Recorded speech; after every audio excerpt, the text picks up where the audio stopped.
All right, so we're live. Hello, YouTube. Welcome to our official third episode of Super Subjective Sunday. Did I say Sunday? Super Subjective Podcast. This is really the fourth video of the series, or fourth stream of it, but this is really our third episode. We had to redo the second one, so just to prevent the confusion. So this time I'm here with Nick. How's it going? I'm doing great. How about you? Doing awesome, thanks. So today we're going to try to cover something that is a little more simpler. We're going to be focusing just on YouTube channels and what's going on recently. One thing that's talked about a lot by a lot of YouTubers is what's going on with the game theorists, or MatPat in particular, when it comes to the game theorists. And I know, Nick, you saw a couple videos that talked about it. I'd like to actually kind of hear a little bit what you'd have to say. All right, then. Well, I'd like to begin with looking at... First, let's look at the Game Theorist channel. Okay. Like right here. And here we are on the Game Theorist channel. And I took a look at a few of his videos, and I have to say, I am quite impressed on how he puts all his theories together by his research, because there's a lot of things in video games that many gamers like you tend to miss. Oh yeah, I agree. It makes sense. So that's definitely something I agree on. I mean, there is a lot of dislike, a lot of hate directed towards his way, unfortunately, because there's people who disagree with his theories, or people who think he's trying to cater too much to a younger audience. No, I don't know whether that is true or not. It's just a theory, and I'm not going to say the line he says at the end of this video. A game theory. Yeah, you just started watching him, and you already know what that line is. But believe it or not, a lot of people have been parroting that line. Oh yeah, definitely. I mean, he's got 8.7 million subscribers, so he's definitely well established, definitely very well known. So anybody who's watching this would obviously know who they are, most likely. When you say 8 million subscribers, you mean on the Game Theorist channel. However, there's another channel that he has that I'd like to point out. Hold on, let me just bring it up. I think I know which channel you're talking about. Yeah, and that other channel that that other channel that I'm talking about is his this one, the Film Theorist channel. I had a feeling that, yeah. And I saw a few of these back in some time ago, and so he covers both games and movies. And like I said, I'm very impressed by where he gets his research and how he puts these theories together. I agree. You're going to talk about the Film Theorist channel. Not to mention, even the other people who do videos on his channels are interesting to watch too. Gaijin Goomba on Game Theorists, he has some interesting cultural stuff he likes to reference. He likes to talk about that's referenced in games. And then, what's that guy's name on Film Theorists? It's like Action. I can't remember his name, but he covers a lot of stuff that's like fourth dimensionally when it comes to films. That's really interesting. Like when he talked about how how a scene is better explained without dialogue than it is with dialogue, and when to use it and stuff like that. I can't remember what the guy's name is, but he's on the Film Theorist channel. I think it's called Did You Know Film, or it could be called something else, but he's awesome as well. So MatPat is the main head honcho of both these channels, but he has other partners he works with on each of these channels that also keep it relevant and keep it really awesome too. The thing that's really annoying people about him now, though, is that people seem to think that MatPat, at least now, not how he used to, but at least now, is trying too hard to appeal to his newer audiences and has lost his older audience. Now, I don't know whether that's true or not. It's debatable. There's no way of us knowing unless he actually showed the statistics of all his old and new videos, and that's not really any of our business if he does, unless he wants to show it. Personally, my issue I've had with game theory is that actually for a long time, back in like 2014, 2015, more so 2015, the Game Theorist channel, it was hard to find any new episodes of Game Theory. He wasn't uploading them at all. I think that was about the time when he started his Film Theorist channel, so he was focusing more on that. But I kind of got a little turned away from the Game Theorist channel because there weren't really any game theory videos coming out. All I was seeing was that guy who does those crossover specials, who was talking about where different characters' moves come from in Super Smash Brothers. And I was watching all of those, but I kept wondering when the next game theory would come out. And then when it came out, I kind of just, I don't know, had burnout from the channel, I guess, and just kind of didn't really care. Not to mention the subject matter he's covered lately, I just haven't had much interest in. Now, I don't know if it has anything to do with him trying to appeal to a different audience. It's just, for me personally, I just haven't found his newer videos as interesting to watch. Well, how about we talk one video that we probably both viewed on at this point? His Legend of Zelda game theory, Breath of the Wild. Yeah, I actually have a screen share of it I'd like to show while you talk about it. Okay, you go ahead. I will do that in a little bit. How do I do this again? Oh, there it is. Okay. I forgot how to screen share until just now. All right. Oops. Get me out of the infinite screen mode. There we go. So I'm going to turn down the volume of this video. Is that really Link and drag? Yeah, that was what he was doing. The new intro is kind of cool, but just in general, this video in itself I thought was pretty interesting. I kind of liked all the research he did to get it done. Now, continue on with what you want to say. I didn't mean to interrupt. Continue on, Nick. You weren't interrupting. Actually, what I was trying to bring up as well is how his research he dives into the different timelines of these Zelda games, and I have noticed a few things that even I used to play Zelda when I was younger, but I kind of gave up on it when I got to Majora's Mask. That was probably the last Zelda game I played. Oh, you scared the Well, yeah, it did kind of scare me. But what I found was that, as you can see on this video, on how I guess you could say it's basically the whole alternate timeline idea. Okay.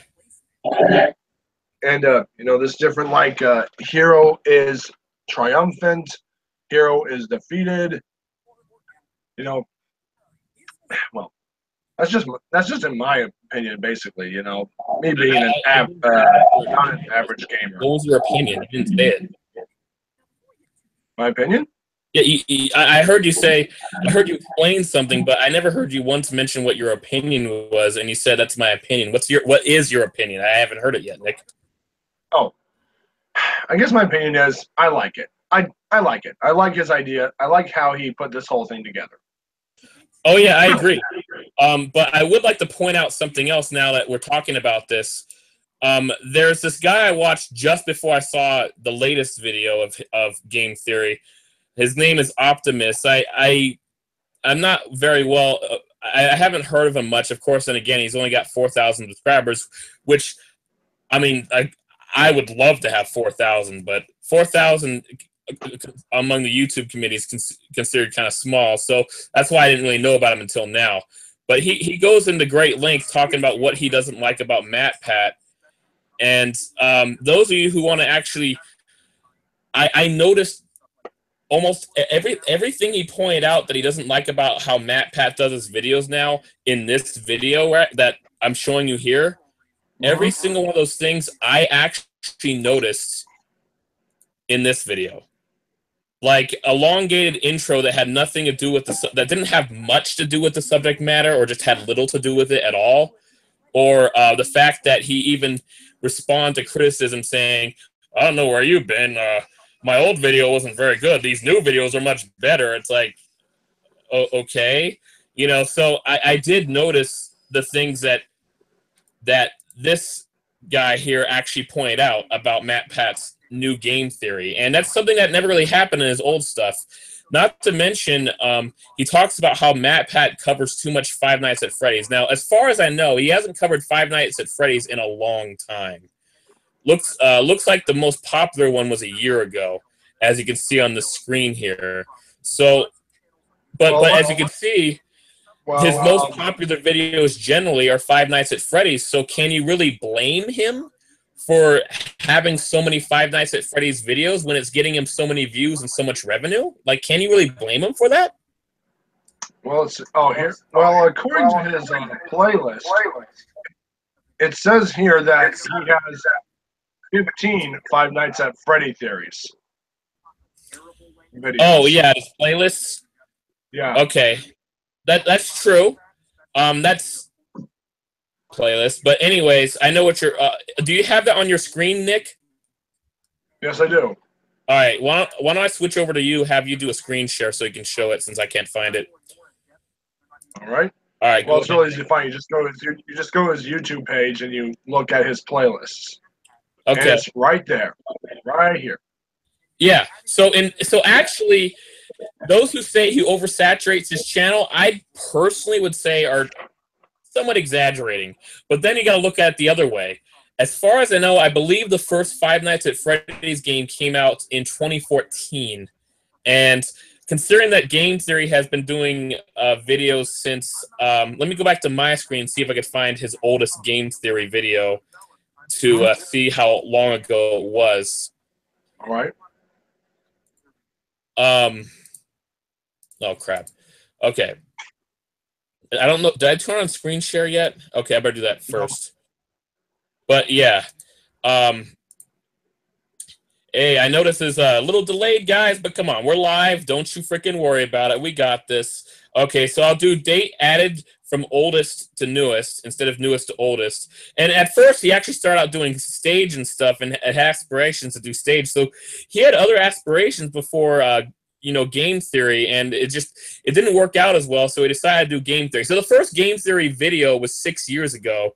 That'd be about 2011 or so, maybe even 2010 if it's the late end of that year. So considering that Five Nights at Freddy's came out in 2014, and he already has 15 videos covering it, compared to go back to the playlist, Nick, and do the screen share. All right then. All right. 3, 2, 1. Oh. All right, go back to the playlist. Okay, here's the playlist. Okay. As we can see here, he's done more than just Five Nights at Freddy's. He's done Pokemon, Undertale. Yes, but Nick, I want you to actually notice something. He has 23 Pokemon theories, and Pokemon has been around a lot longer than Five Nights at Freddy's. That coincide with the point that people are tired of him covering Five Nights at Freddy's. He's covering it more frequently than the other stuff. The Mario Saga. How are there only 9 theories for the Mario Saga? That's a huge surprise to me. Well, if you've played the Five Nights at Freddy's games, you can see why people make so many theories about it. Because don't leave the screen yet. Scroll up. I want to show one other thing. All right, up more. 13 Legend of Zelda theories. He's covered a lot of Legend of Zelda, and yet he's covered it since he started Game Theory, basically. And Five Nights at Freddy's came out about 3 years after he started Game Theory. Yet there are still more Five Nights at Freddy's theories than Zelda theories or those Mario Saga theories. I swear there's a lot more Mario theories. It's just I think we're not seeing the correct playlist for all the Mario ones, because I've seen a lot of Mario theories. Maybe it's in the Nintendo theories section, which has 54 videos. But anyways, that goes with the point that I've been mentioning. that people are getting annoyed about is that he covers Five Nights at Freddy's too extensively. Now, let's face it. When I scrolled down his list of popular videos, one of the most popular Five Nights at Freddy's ones was from 10 months ago. So there's two ways to look at this. Yes, ever since Five Nights at Freddy's came out, he's covered it more than some games that have already been out long before it. So that does coincide with how people are annoyed with him always talking about it. But at the same time, there hasn't been really a Five Nights at Freddy's video on Game Theory for like 10 months. So I'd say this goes against the fans and not MatPat himself. This right here, I think, goes against the people who are complaining. Because he hasn't done it in a long time. If it's been 10 months, and come on, we're on the internet. On the internet, a week feels like a long time. So I think the complaints are a little unwarranted in regards to his Five Nights at Freddy's coverage. What do you think about that, Nick? I have to say about that is, yeah, it really doesn't matter I guess what matters is what is the content of the video and how many people are interested in that content. You can just make a video on a whim about, like, say, like I wanted to talk about, PlayStation.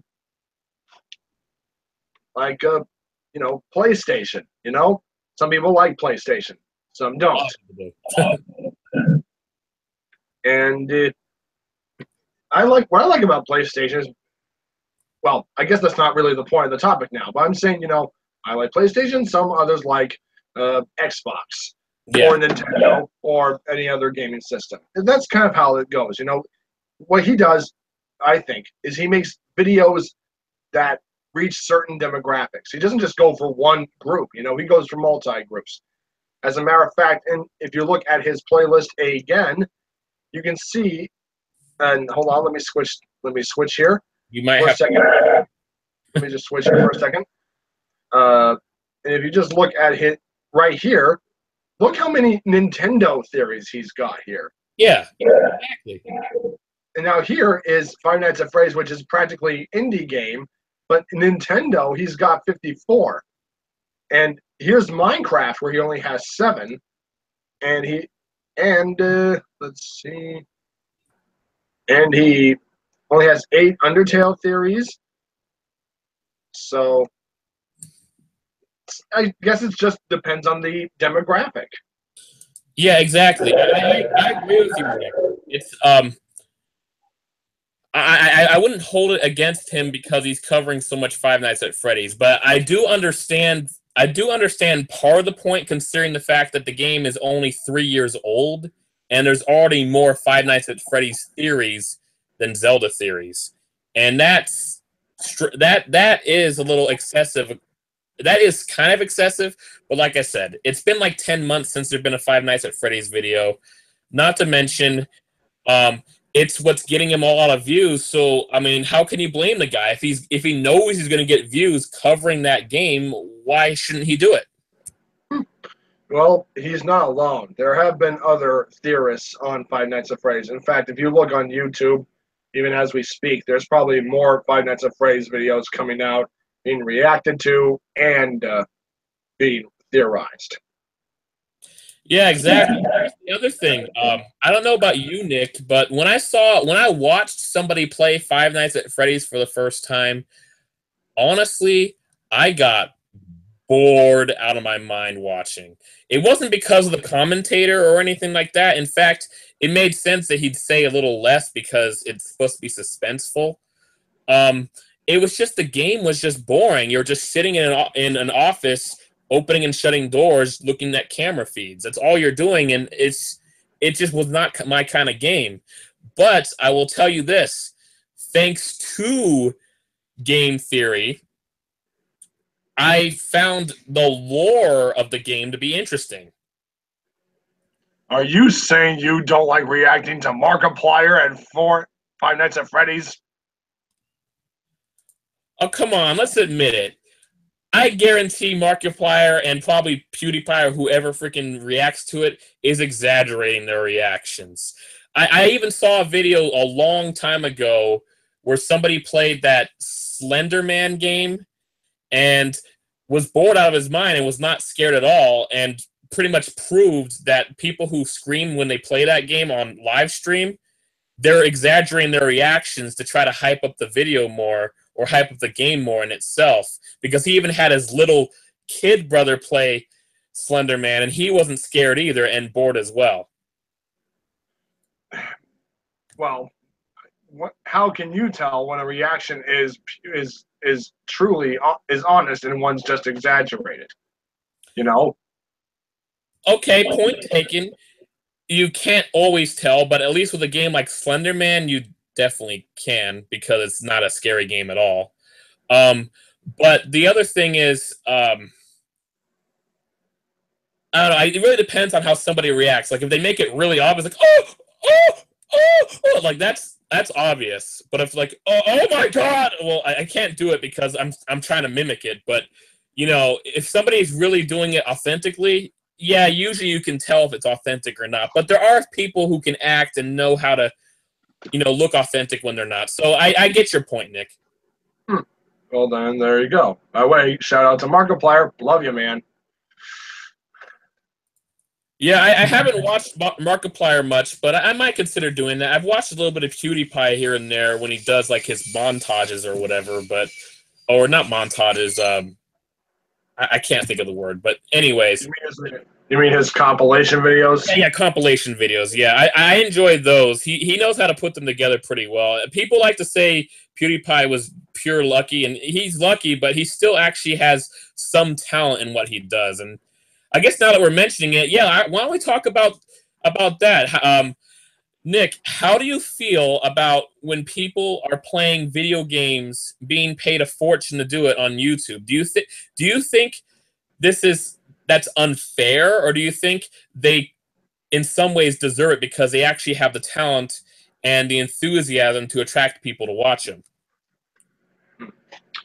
That has been one of the strange parts of YouTube that has been visited often.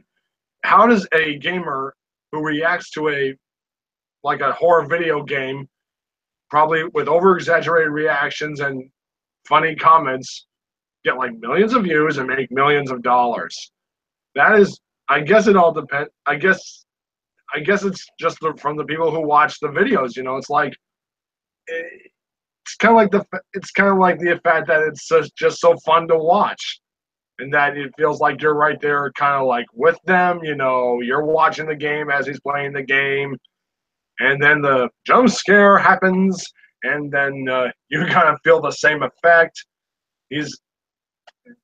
And as a constant viewer of those type of reaction videos, you know, when I watch those videos, I kind of get scared along with them. You know, that's why I can't play those type of games. You know, I just hate jump scares. But you know, I just like watching other people react to it. In fact, that's one of the topics I wanted. In fact, that is a topic I wanted to talk about on this live stream. Okay. And that. Oh, you first. Well, you paused, so I thought you wanted me to say something. I just want to briefly mention this, and then we'll go back to you. Wouldn't you feel like it's more authentic if you watch somebody play the game, no commentary, no webcam, just the game? Wouldn't you feel like you're more in it if you just watched that as opposed to seeing somebody comment on it?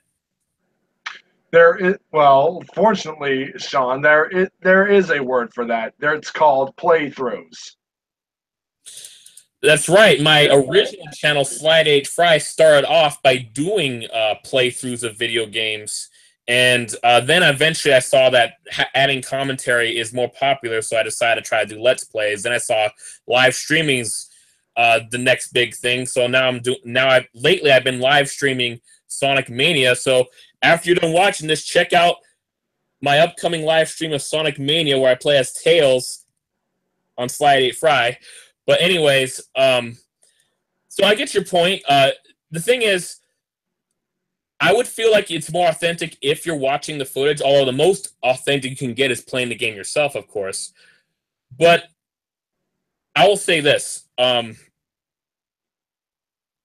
I honestly think I should have always done commentary while playing the whole time. Looking back at it, I realized that's how I always should have done it. Because if you're just going to show footage of just the game and not add any commentary, really all you're doing is just showing people how to beat the game. And then you're giving away spoilers without adding any elements of something new to your own video. So there's literally no creativity if you record footage of a game, edit it, and upload it. So when I first started, I kind of regret that I didn't, add commentary right from the get-go. Mm-hmm. Well, I guess adding commentary to a video game playthrough, I guess it gives it more of a style. They're like, it's kind of like they react to it, so you don't have to. Yeah, exactly. It's just a lot better because if all you're doing is recording and uploading footage, you're not actually showing any video making skills or anything. You're just recording and uploading footage. That doesn't take much skill to do. I mean, editing the footage and shortening it so that you can post it online takes a lot of time to do, and it takes editing skills to do. But when you actually are able to add commentary to it, to add new elements to the actual video, so that it's not just somebody watching somebody play a game, it's somebody watching somebody play and enjoy and comment on the game, then there's a little more creativity. And I think in regards to that, in a way, I think it's actually fair that people can actually make a living doing so if they're entertaining enough. As a matter of fact, as a matter of fact, there is a YouTube site I came across that kind of covers that kind of what we're actually talking about. So in about 3, 2, 1, here we are. This is a YouTube channel I came across called Gamers React Compilation. It has all kinds of gamers, and they all react to different video games, basically horror games, such as Walking Dead, Bendy and the Ink Machine, Nightmares, Five Nights at Freddy's, and this all reacts to like jump scares, dramatic moments in video games, even some independent, but basically indie games nonetheless. Okay, so this is these gamers. It's basically a Let's Play channel of just random gamers Let's Playing a game and commentating on it and reacting. Is that what this channel is? Yeah, basically it's basically just huge compilation videos of all them reacting to certain moments in certain video games. Wait, how many subscribers does this channel have?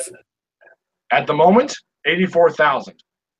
Quite impressive. So they gained popularity by taking other people's videos and putting them together and making them their own?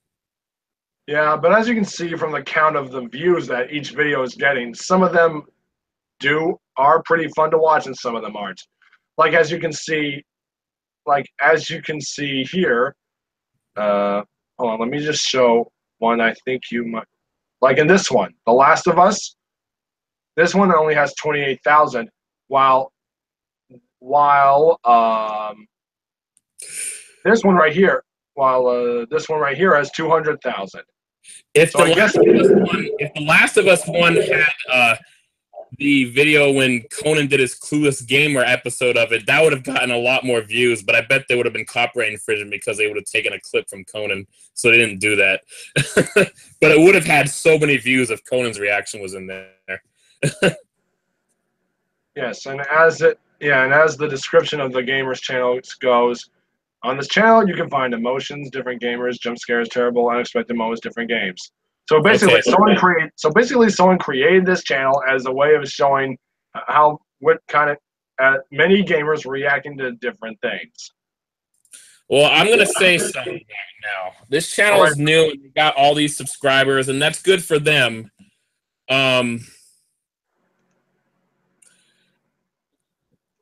It's cool that they have these compilations, but then there's the thing about whether it's fair or unfair. My point, I actually think this is kind of unfair simply because he's not even doing his own videos. It's all a compilation of other people's videos he's putting together. And he's getting, you know, lots of views, probably getting a lot of ad revenue as a result. And that to me is a lack of creativity, in my honest opinion. But at the same time, I do understand that for him to do that, for this person or entity, whatever, to get this compilation of videos together, they would have to find a lot of videos, download them, put them together, edit to the small clips and not show the entire video and then put up there. So it would still be hard work to edit all those together. So, I mean, it's a little unfair that they're popular because they're uploading other people's videos, but at the same time, they are having to work hard by editing a lot of videos into one. That does take a long time, and you know, I always wait to see what new reaction compilation he's going to come up with next. And it takes a while, you know. He goes to like probably hundreds of, like thousands of video game reactors. And what I found from these gaming reaction compilations, that some of them, you know, you get your ones that just like, you know, reel back in terror or fall out of their seats or even scream like girls. And you even have some who start crying afterwards. Crying? How old are they? Like 10? They're in their 20s, 30s. But I'm serious. You know, they'll watch. It's like, if you haven't, I'm pretty sure you've seen like clips from the Walking Dead video games, and Last of Us. You know, like those type of like those type of story games. You know, and when an emotional moment comes up, they actually get a feel from that. It's basically and like, it's like I always say, if you're playing a video game, you're becoming part of the story. That pretty much it's basically you in a storyline. You're playing a character in a storyline. It's kind of like a form of acting in a way. So basically, you can say that when you play, well, to put it one way or another, it's how they react to it. And you know, sometimes it's funny, sometimes it's sad, sometimes it's shocking, sometimes it's annoying, you know. And being a fan of these type of videos, well, it kind of gets me glad that, you know, or should I say surprised, that, you know, there are people out there that these guys probably get millions of views on their video channels, and just how much this is kind of like a great business. How this is a great business for them. Yeah, definitely. I mean, it's a great business because they're using other people's videos. That's the thing I'm a little annoyed about. But at the very least, they're having to edit a lot of stuff, so that is hard work to do. I actually forgot to get back to the first thing that's actually titled in the stream because we kind of went off on a tangent. I wanted to briefly go over the feud, and I put this in quotes, between MatPat and GamerFromMars. I got some clips. Where did I put it though? Yeah. Oh, I gotta find GamerFromMars. But apparently, it goes inside with how that one guy was looking up Optimus, where he was talking about how MatPat seems to react to like every criticism he receives. And GamerFromMars actually had a video a few weeks before he uploaded this one right here, where, oh wait, I haven't done screen share, have I? Okay, well, I was really bad. I'm gonna do some screen share. Okay, so all right, so GamerFromMars uploaded a video a few weeks before he uploaded this one, where he asked what happened to game theory, and he explained it, and he explained it really well, and I actually kind of agree. MatPat's just trying to go with what's popular, and I don't see anything wrong with that. If he's still making lots of money doing it, why not keep doing it, you know? And MatPat, for whatever reason, responded to what GamerFromMars said, and he seemed kind of offended for some reason. I mean, let's see. Let's see if I can skip ahead a little. Yeah, there we go. You know, I saw this video too, and Like, okay, there's a okay. Yeah, I guess you. Well, this is like another. Actually, I don't think I've ever seen anything like this before. I told you to watch these, Nick. I did see the video, but I did see the video, but the one concept of this I just don't understand is why does this YouTuber just feel the need to just try to make this YouTuber who has millions of subscribers and millions of views on his videos feel like a total douche? Non-stop, guys.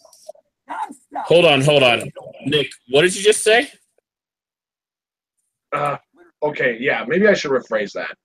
Yeah, I mean, go on. Yeah, let me. Sorry, folks. Let me rephrase that. That didn't come out right. What I meant to say was, what I mean, what is it about, this gamer from Mars? Why is he like? Is this like an attack, or is this like just him trying to get a rise out of MatPat for his videos? Okay, Nick, if that's what you think, you've completely missed the point entirely. I showed you both the videos. I thought you watched them, but it seems like you didn't understand them. Because here's the thing, Nick, and you have to understand this. That Mars uploaded talking about game theory. He just was explaining what he think MatPat was doing and why his channel has changed and so on. He made no offense when he did this. This video, he posts because MatPat actually replied to it, and for some reason, MatPat was offended by what GamerFromMars said. GamerFromMars made this video in response to MatPat's response because he wanted to clarify that he meant no offense from what he told Matt. In fact, Matt is the one who took offense, but he took offense over something that was not meant to be offensive at all in the first place. GamerFromMars had no intention of attacking him or offending him. So if that's what you thought, you completely missed the point, Nick. I guess I did. It's just that I've seen plenty of being as that I don't watch these videos as often, I may not get the point as some of them. And you're pretty much the expert on how these videos work. What happened? GamerFromMars posted a video a few weeks before this one was uploaded, like I stated before, and all he did was just explain why MatPat has made the changes he's made on his channel, why he covers so much, why he covers Five Nights at Freddy's so much, why he does this, why he does that. And then GamerFromMars and then MatPat, and he meant no offense by it. He just said he's just changing how he does things because he wants to continue to rise up on the YouTube fame and make money. So there was no offense to be made there. He was just saying he just changed because there's a younger demographic watching, and GamerFromMars could be right, could be wrong. The thing is, another thing he pointed out, which I'm talking over right now, which he just pointed out after MatPat showed those algorithms of like how much group are watching his videos, is that GamerFromMars points out that the age groups of people watching is actually not the perfect way to figure out what age group of people are watching, because a lot of people who are younger than 18 will actually say they're older than 18 so they can watch the 18 up videos, and those people will not be counted as people under 18 because their profile says they're over 18.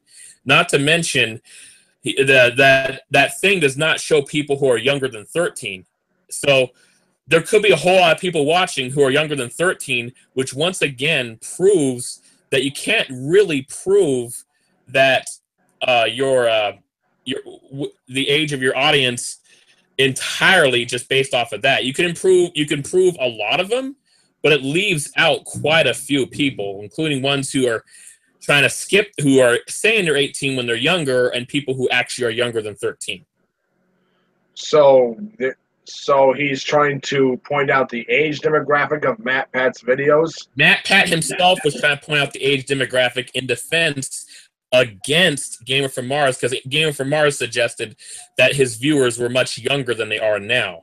That's what MatPat was trying to defend himself by saying that by showing the age demographics of his analytics or analytics, but the but Gamer from Mars point out that that's not 100% accurate because there are people younger than 13 who watch that aren't counted, and there are people who are younger than 18 who say they're 18 because they want to watch videos that are for people 18 and over. So those people are counted as 18-year-olds when they're younger than 18.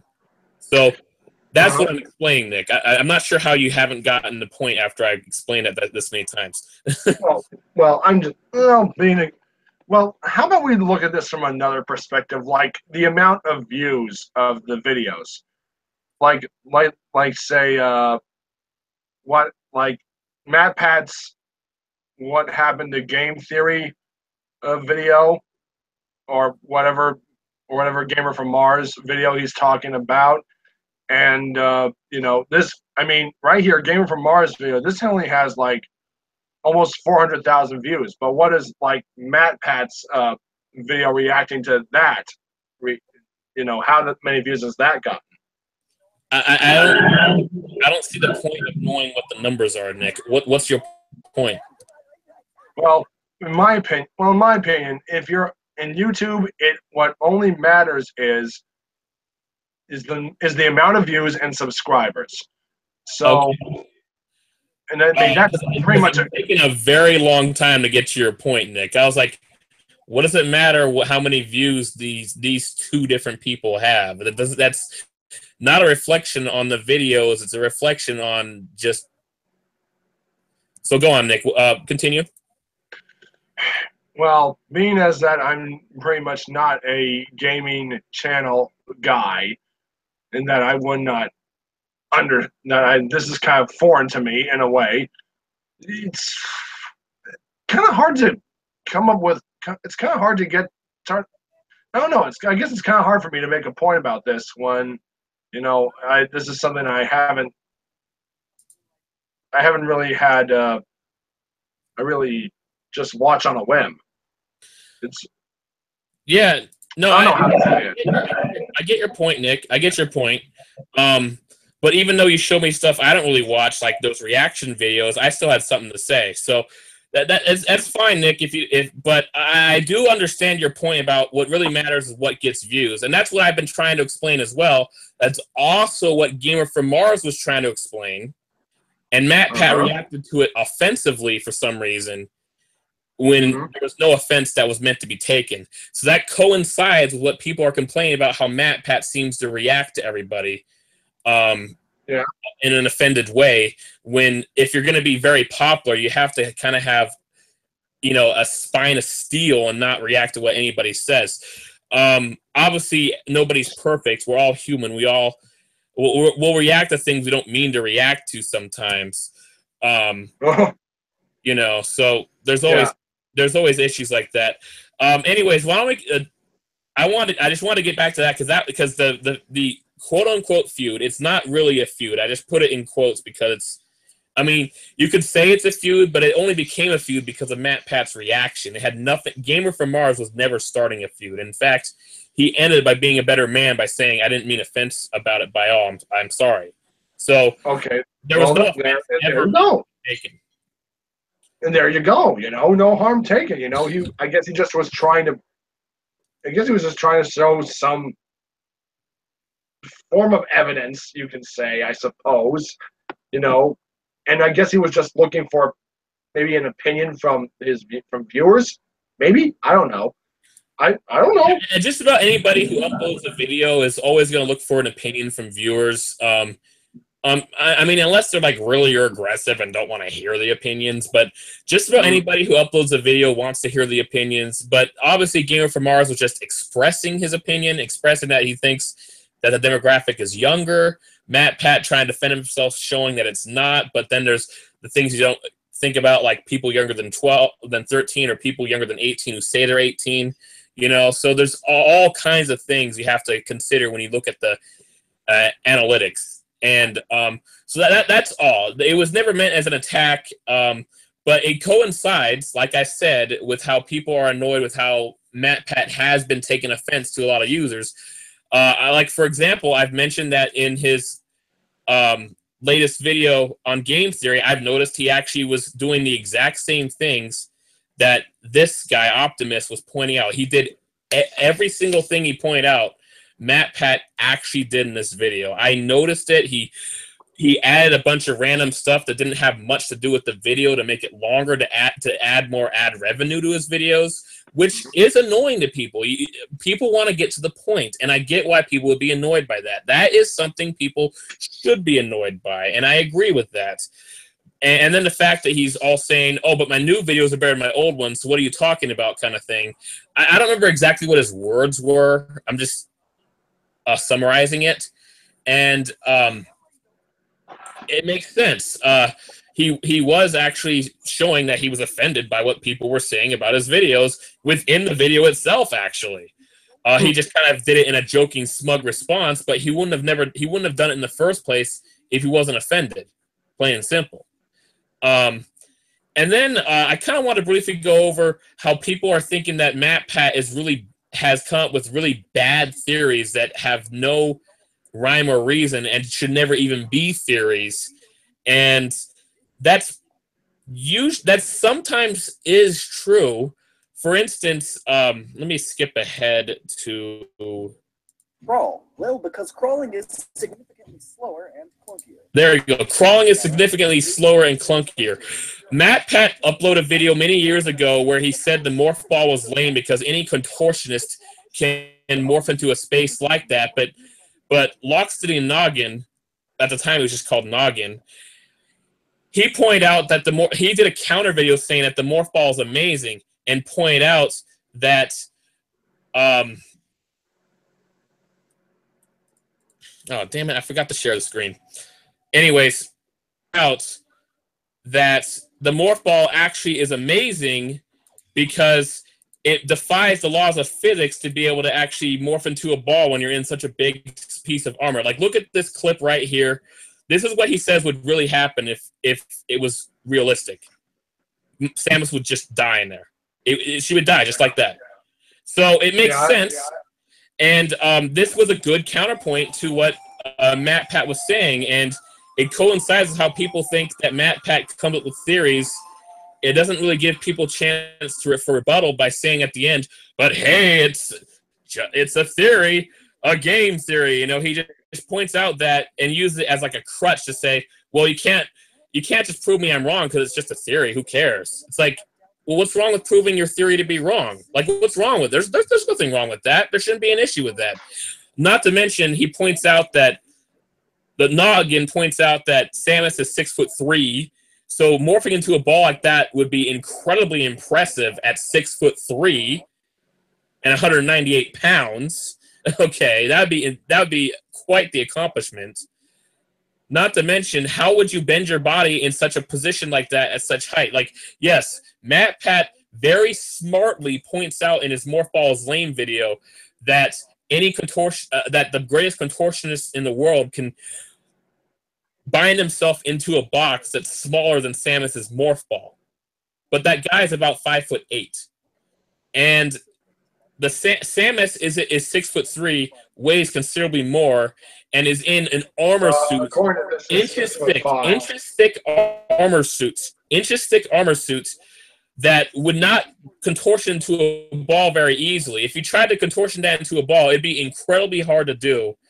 So in theory, the Morph Ball, I think, is amazing because all the things you got to factor in. Armor, not to mention generators, which can't really morph at all or bend and still work. If you bend them and break them, they're going to stop working, and her suit would not work anymore if she went into Morph Ball, theoretically.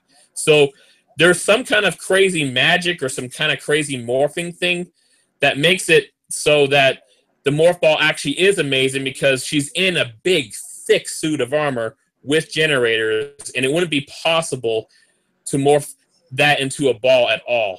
So it is amazing. That's the thing that people are pointing out, that MatPat has a lot of flaws in his theories and doesn't really leave that open to discussion. So I understand why people will be mad at that. So, but as for him doing what's popular, people don't need to be mad about him doing what's popular. They don't.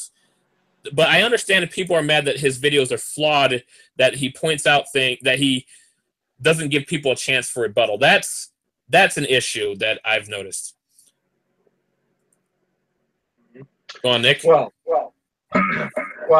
you showed me a video of that of another gamer YouTuber who decided to put a side-to-side comparison between the game theorist Samus and Noggin and Noggin's Yeah. Samus theories. Yeah, morph ball theory. Yes.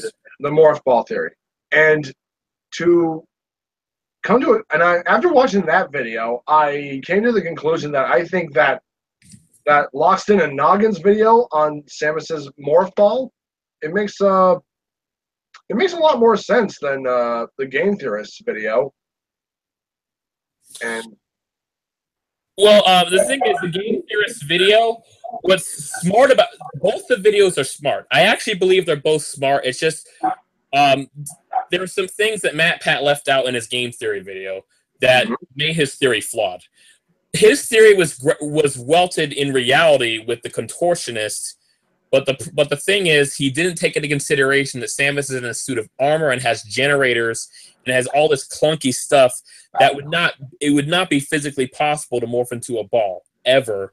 And Loxton points out that it's a miracle that she can and that she could even live doing it, meaning that it is that the morph ball actually is amazing and not lame. yes, well, if let me just take a quick look here at. Let me just put this up. It's a video that you showed me about, the one who compared these two theories side to side. He goes by the name of. Hold on, that's my ringtone. Swanky Box. Yeah, yes, that's it right there. Swanky Box. Let me just. Now he came up with the idea of comparing these two theories together, and let's see if I can find it. Anyway, when I saw this video on his opinion of the morph ball, it gave me an idea. The third theory that he was mentioning at the end. Well, that theory, the third one. Okay, we'll skip to the end of the video so we can see that part. Okay, I'm looking for. Okay, here it is. All right, let me just get this. All right, then let me just get this up, and here we go. 3, 2, 1. Here we are. Here's his. Okay. Skip really far into the video. You have a computer and you never download an ad block? I'm surprised, Nick. You got to skip really far into it. It's a 13-minute video. He does it like at the very end. Yeah, I think it starts. Oh, here it is. It kind of starts at the conclusion. Oh, whatever. Okay. It kind of starts right here at the conclusion of the video. So let's take a quick look. You might want to turn up the volume. I can't hear anything.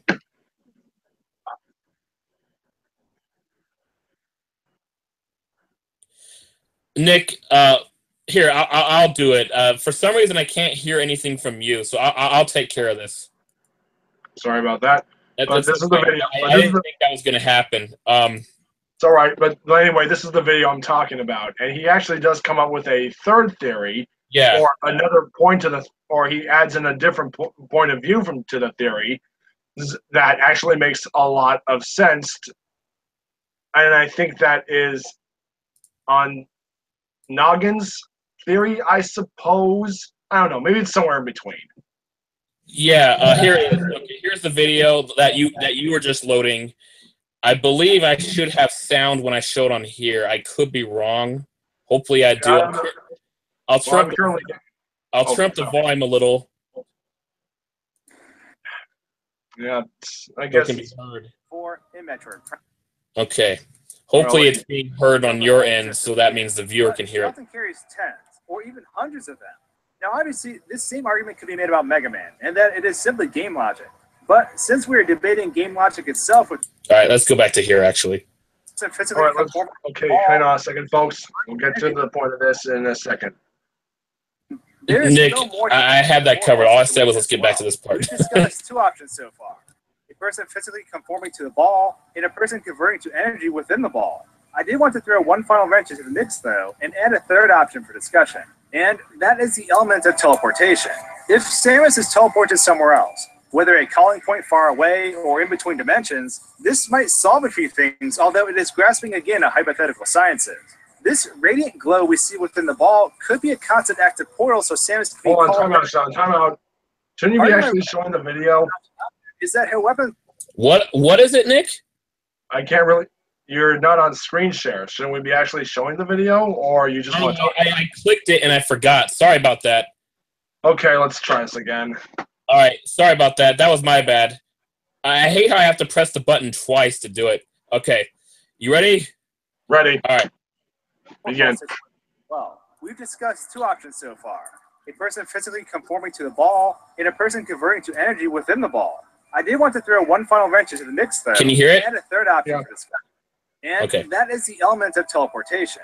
If Samus is teleported somewhere else, whether a calling point far away or in between dimensions, this might solve a few things, although it is grasping again at hypothetical sciences. This radiant glow we see within the ball is right there. Active portal, so Samus can be. What is it, Nick? Look what's inside the morph ball. Yeah, it's not even Samus at all. It's some kind of energy thing. It's crazy. Yeah, this is like in this is like in a new Metroid game, I believe. It's not new anymore, Nick. This is from Metroid Prime, which has been out since 2002. It's not a new game. Oh, okay. Well, pardon me for not being up to date on. That's okay, Nick. You haven't played video games as much, but yeah, no, they've ever since Metroid Prime, which is the first 3D Metroid game, which came out for the GameCube in 2002. They had to do it in 3D, so they had to figure out a space to put in between, inside the ball. And I guess they figured they just put some kind of energy thing in there, and that makes a lot of sense to me. Now, here's the thing. I actually want to point out that I actually think his theory is flawed as well. And I still think Lockston's theory is the best out of the three. Now, let me explain why I think that's the case, Nick. And maybe you'll be interested in this as well. I think I know where you're going with this. Here's why Juxtapose's theory is a little flawed. If Samus actually teleported from the morph ball and controlled it from another location, why does the morph ball have the same energy as Samus herself when she gets back in her suit from the morph ball? I think it would have a different health bar. It would, wouldn't it? But anyway, yeah. So in conclusion of this kind of topic is that yes, game theorist made what he thought his theory was on the morph ball, and he got a few things, well, that just, let's say, don't make any sense. Well, game theorist did a good job at his research. His research was smart. He just left a few things out. Mm-hmm. But then when you look at Lockston and Noggins, they go into a neat detail of how they believe on how the morph ball works. And actually, after I saw that video, I thought, you know what? That makes a lot of sense. Yeah, exactly. And according to the research on the lore of the Metroid game, that actually sounds like that's how it makes it plausible. Exactly. And then that third theory that it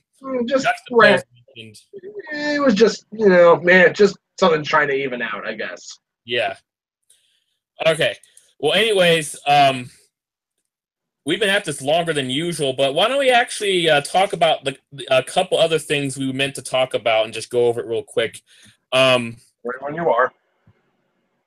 I know we're very late to bringing this up.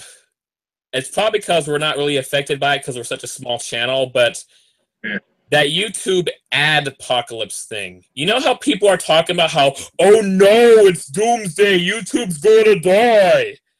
Here's what I think. Oh, yeah.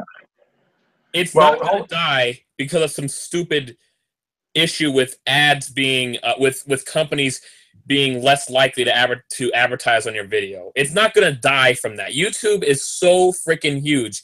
People are saying that YouTube's going to be the next MySpace.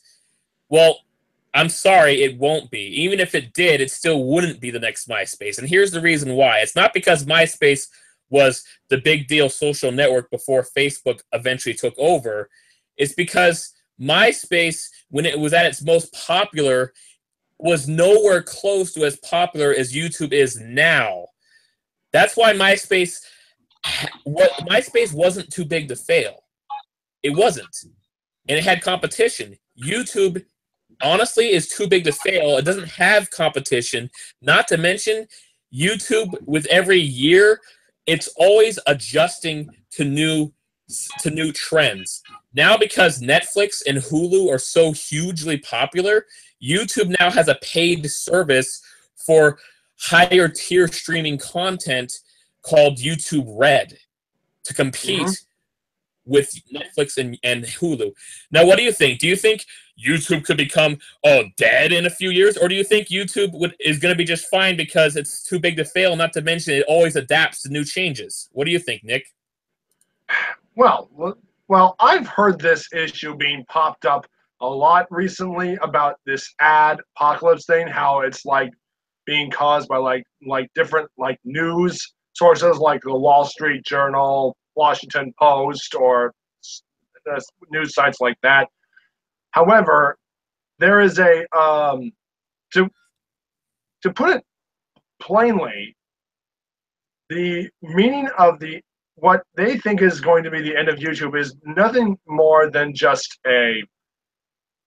it's just a new formula that YouTube's trying to like, because according to one user on Reddit, he said that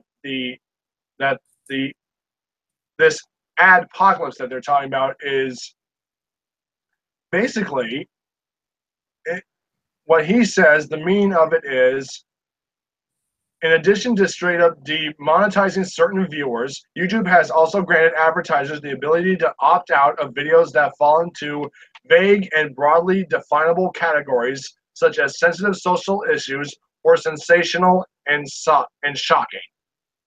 So basically what they're saying the adpocalypse is all these like companies like, say, Amazon or Hulu, Netflix, or like, say, like other companies, like these ad companies, these app companies, phone companies, technological companies, that they're giving them the option to like to withdraw their ads from certain videos they think are too sensitive.